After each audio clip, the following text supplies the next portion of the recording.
Welcome to the Tech Egg. Don't get scrambled. Enjoy the video. Sign in to your Gmail account using your email and password on accounts. Google.com. Use the same browser and device you normally use for easier verification.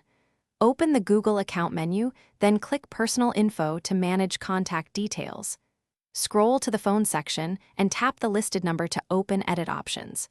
Prepare your new device and ensure it can receive SMS messages. Expect a 6-digit code to arrive for verification after you add a new phone number. Tap the existing phone entry, then choose Remove to delete the old number immediately. Removing the old number reduces reuse risk and clears recovery associations. To add a new number, select Add Recovery Phone and type the full number with country code. Double-check the digits and press Send to request a verification SMS.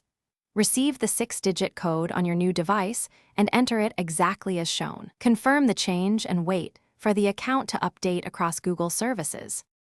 After changing your number, review 2-step verification settings under Security to ensure continuity.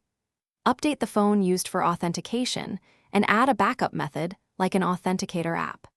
Generate and securely store backup codes in case SMS becomes unavailable. Check the devices and recent activity sections to confirm no unexpected sign-ins occurred during the change. Allow up to 24 hours for all Google services to sync with the new number and test. Thanks for watching. Consider subscribing if I helped unscramble your problems.